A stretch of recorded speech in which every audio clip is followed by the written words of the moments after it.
દાખલા નંબર 7 જેની રકમ છે કે બાજુમાં દર્શાવેલ અર્ધવર્તુળાકાર આકૃતિની વ્યાસ સહિત પરિમિતિ શોધો. તો આ આપણી પાસે નવીન પ્રકારનો દાખલો છે કે અત્યાર સુધી આપણે વર્તુળાકારના દાખલા જોયા હતા. આ અર્ધવર્તુળાકાર માટે છે. એટલે કે વર્તુળનો પરિઘ 2πr થાય છે તો અર્ધવર્તુળનો પરિઘ 2πr ભાગ્યા 2 એટલે કે તેનું અડધું થશે. તો સૌપ્રથમ આપણને આકૃતિમાં વ્યાસ છે તે આપેલો છે. તો સૌપ્રથમ અહીંયા લખીએ કે અર્ધવર્તુળાકાર નો વ્યાસ બરાબર 10 મીટર જે રકમમાં આપેલું છે.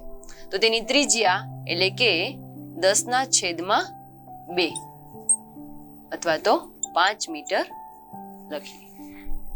હવે આ આકૃતિમાંથી તેનો પરિઘ શોધવો હોય તો અહીંયા લખીએ કે અર્ધવર્તુળાકાર નો પરિઘ બરાબર વર્તુળાકારનો પરિઘ 2πr છે એને ભાગ્યા 2.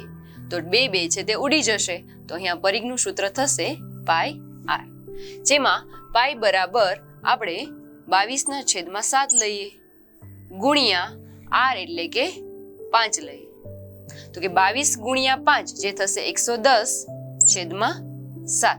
110 ભાગ્યા 7 જે થશે 15.71 મીટર. આ છે અર્ધવર્તુળનો પરિઘ. હવે આપણે શોધવાનું છે તેની પરિમિતિ.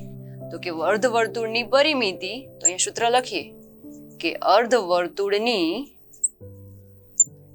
પરિમિતિ બરાબર તેનો વ્યાસ વત્તા તેનો પરિઘ.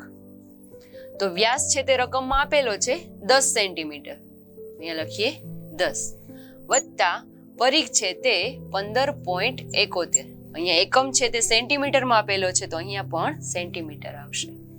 15.71 સેન્ટીમીટર. આ બંનેનો સરવાળો કરીએ જે થશે 25.71 સેન્ટીમીટર.